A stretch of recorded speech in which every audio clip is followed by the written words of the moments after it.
आप ज़्यादा पैसा कमाना चाहते हो, आप ज़्यादा रिस्पेक्ट चाहते हो, तो आपको किसी एक फील्ड में या किसी एक सब्जेक्ट में या किसी स्किल में मास्टर बनना पड़ेगा। मैं आदर्श राज आप सभी का स्वागत करता हूं आपके चैनल फोकस ऑन योरसेल्फ में। आज हम बात करेंगे कि how to be a master in any field, any skill, any subject in just 4 steps. पहले स्टेप की तरफ चलते हैं। कंसंट्रेशन और फोकस जब आप कुछ देर तक करते हो किसी सब्जेक्ट पे, तो वो एकदम एक से एक रिदम बन जाता है, उसमें आप खोए रहते हो, उसको फ्लो स्टेट बोलते हैं। अब how to achieve flow state. Flow state को अचीव करने का क्या तरीका? तो फर्स्ट टिप है कि चैलेंजिंग। आप जो भी काम कर रहे हो उसमें खुद को चैलेंज करना। चैलेंज इस हद तक, चैलेंज दो तरह के होते हैं। एक है कि डिफिकल्ट आपने चैलेंज कर दिया जो कि होगा ही नहीं, आप छोड़ दोगे उसको बीच में। एक है कि आपने बहुत इजी टास्क दे दिया जिससे कि आप बोर हो गए वहां पे। मीडियोकर अगर रहेगा, मीडियम रहेगा, एक लिटिल डिफिकल्ट रहेगा। जैसे आप मैथ्स पढ़ते हो तो आपको पता है कि मैं 5 सवाल 1 घंटे में करता हूँ, आज मैं 6 सवाल करूंगा। थोड़ा सा अगर डिफिकल्ट होगा तो आप उसको अचीव करोगे और आपको रियल प्लेजर वहां पे मिलता है। जितने का जो प्लेजर होता है ना, वहां पे रियल प्लेजर जो मिलता है, रियल हैप्पीनेस, वो आपसे फिर दोबारा कराता है। फर्स्ट टिप यही है कि लिटिल डिफिकल्ट टास्क होना चाहिए आपका, लिटिल डिफिकल्ट। दूसरा है कि टाइम और प्लेस सही से चूज करो। टाइम और प्लेस, टाइम ऐसा जो पीसफुल हो और प्लेस ऐसा जो पीसफुल हो। दोनों पीसफुल होना बहुत जरूरी है अगर उसमें आपको फ्लो स्टेट अचीव करना है तो। और ये आप जैसे ही अचीव कर लो तो अपने मोबाइल को भी स्विच ऑफ कर दो। इन्वायरमेंट ऐसा क्रिएट करो जो कि पीसफुल हो, जहाँ पे कम से कम डिस्ट्रैक्शंस हो। इन्वायरमेंट ऐसा क्रिएट करना है जहाँ पे कम से कम डिस्ट्रैक्शन होंगी, तभी आप फ्लो स्टेट को जल्दी अचीव कर पाओगे और उसमें ज्यादा देर तक रह पाओगे। नेक्स्ट, अब हमने टारगेट अगर बनाया है कि मैं 1 घंटे में 6 सवाल करूंगा मैथ्स का, तो अब उसमें आपको क्या करना है कि 6 सब टाइम से पहले करने की कोशिश करनी है। जिससे क्या होगा कि आपका कंसंट्रेशन और आपका ब्रेन को आपने ऑर्डर दिया है तो वो फॉलो करने के लिए उसमें ज्यादा कॉन्सेंट्रेट करेगा। नहीं तो वो धीरे धीरे वहां से भागेगा कि मुश्किल है।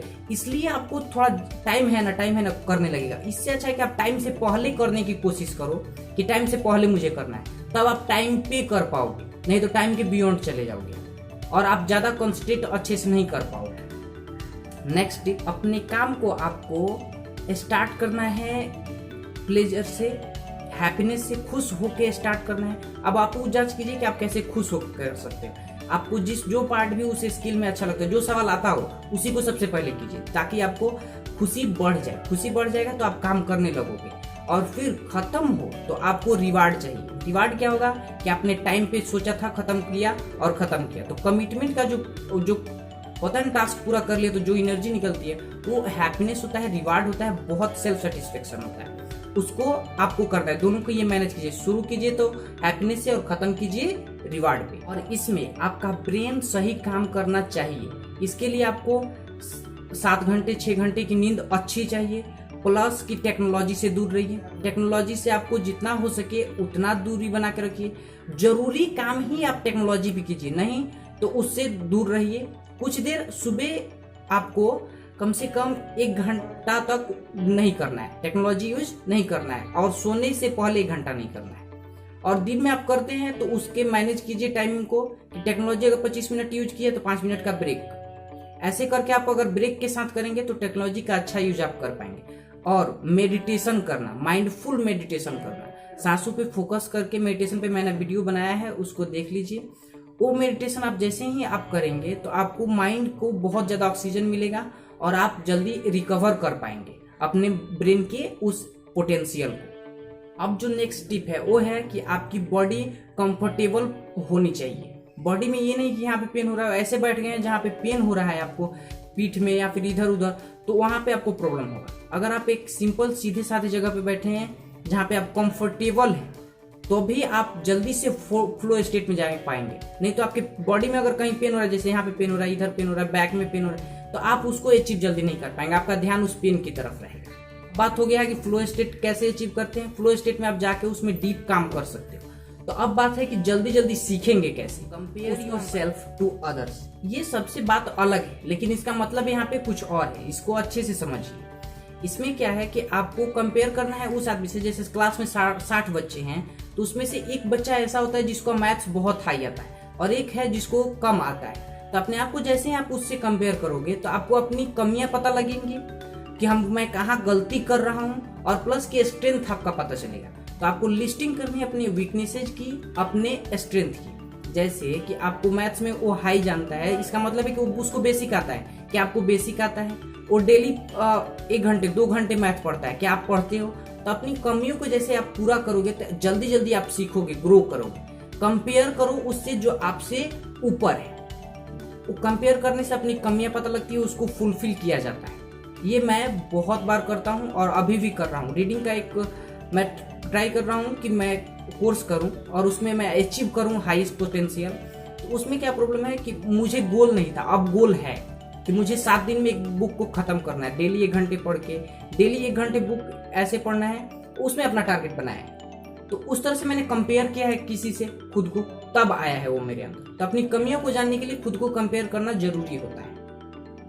अब कि आपको लिस्टिंग कर दिया है, उसमें कोर्स हो सकता है कि कोर्स कर सकते हो, आप बुक पढ़ सकते हो, उस पर एक्स्ट्रा नॉलेज लोगे आप, तभी आप उस जो लड़का है आपसे आगे या जो भी व्यक्ति है आपसे आगे है उसके पोटेंशियल पे आप जा पाओगे, उसके बराबरी में आप जा पाओगे या उससे आगे जा पाओगे।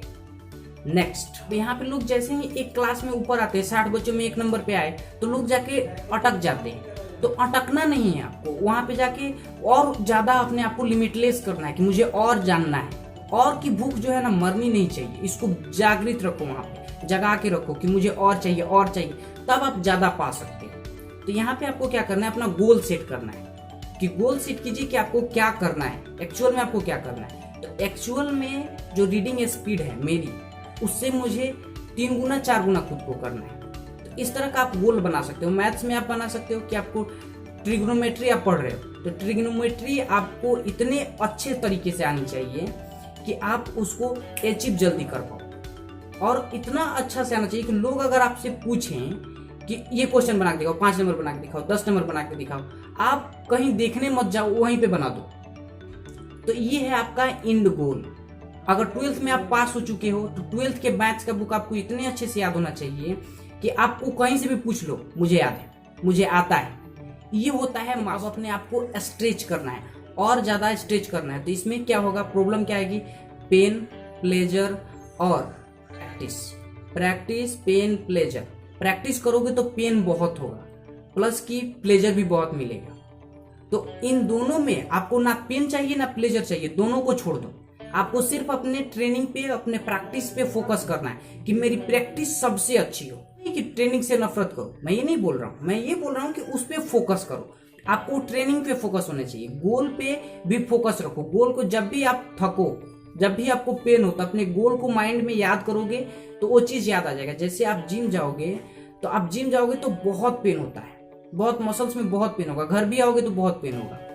तो वहां पे आपको ये नहीं कि अपने आप को मोटिवेट करना, नहीं, अपने आप को, अपने आईने को देखना है और उसमें जो गोल है आपको उसको देखना है कि मुझे 6 पैक ऐप चाहिए तो मुझ में लगेगा तो कैसा दिखेगा। ये आपका एंड गोल है। एंड गोल को अपने आप को याद करते रहना और प्रैक्टिस करते रहना, और एक टाइम में एक ही स्किल को, एक ही सब्जेक्ट को मास्टर किया जाना चाहिए। बाकी सब साथ में चलेंगे, सभी बाकी सब्जेक्ट फिजिक्स केमिस्ट्री सब साथ में चलेंगे, हर चीज साथ में चलेगा, लेकिन फोकस हमारा एक चीज पे होना चाहिए जो हम कुछ सीख रहे हैं उस पे फोकस रहने से हम जल्दी ग्रो करते हैं। होता है ना कि पेन होने का कारण है कि हमारे जो ब्रेन है अपने आप को रीस्ट्रक्चर कर रहा होता है, इसलिए माइंडली भी हमको पेन होता है। तो हमको माइंड के खेल से बचना है। कुछ दिन बाद ये जाके आपका ऑटोमेटिक हैबिट बन जाएगा और वहां पे आप कंटिन्यू अपने आप को कर पाओगे। वहां पे आपको पेन और प्लेजर से मतलब ही नहीं होगा, आपको आदत पड़ जाएगी उतने पेन और उतना प्लेजर की। तो उसको छोड़ दो, उसको पकड़ो ही मत, ना पेन को पकड़ो ना प्लेजर को पकड़ो। किसी एक को भी पकड़ोगे तो आप एक आएगा ही आएगा, दोनों एक दूसरे का विपरीत है, एक सिक्के के पहलू जैसा। भारत मांगोगे तो हेड, मांगोगे तो टेल आएगा, टेल मांगोगे तो हेड आएगा। इससे अच्छा दोनों को छोड़ दो, आपको चाहिए ही नहीं। आपको सिर्फ अपने ट्रेनिंग पे फोकस। स्टेप नंबर 2 और स्टेप नंबर 3 साथ साथ भी कर सकते हो। प्लस की स्टेप नंबर 3 में क्या है कि आपको अपने आप को पीपल्स के सामने रखना है, चैलेंज के सामने, लोगों के सामने खुद को ले जाना है। लोग यहाँ पे अफेयर्ड होते हैं, डरते हैं, नहीं जाना चाहते हैं, लेकिन आपको यहाँ पे उन लोगों के सामने जाना है ताकि आप उस चीज को अचीव कर पाओ जो आप चाहते हो। एक्चुअल में लोग आपको देखेंगे तो ही आप अच्छा फील कर पाओगे, तभी आपका इसका फायदा है। जैसे आपने एक स्किल सीखी फ्रीलांस के लिए, वीडियो एडिटिंग कर ली, कोर्स भी कर लिया, हर चीज मेरा कंप्लीट है। मैं इस लेवल प्रैक्टिस रोज कर रहा हूँ, प्रैक्टिस तो कभी खत्म ही नहीं होगा, प्रैक्टिस करते जा रहा हूँ और कभी अप्लाई ही नहीं कर रहा हूँ कि मुझे एडिटिंग वीडियो करना है। कहीं वेबसाइट पे किसी पे जाके मैं रजिस्टर ही खुद को नहीं कर रहा हूँ। तो ये पीपल्स के सामने जाने से डर लग रहा है। यहाँ से भी आपको उभर कर आना है बाहर। यहाँ पे जाके बहुत सारे लोग स्टॉक हो जाते हैं, आपको वहाँ पे छलांग लगानी है और यहाँ पे सबसे ज्यादा जोर लगाना, अपने डर को जीतना पड़ेगा। अब ये हुआ, आपको एक बुक रिकमेंड करता हूँ, मास्टरी बाय रॉबर्ट कुछ नाम है उनका, रॉबर्ट ग्रीन शायद नाम है उनका बुक है, बहुत मस्त बुक है, उसको पढ़िए। Thank you so much for watching, thank you so much.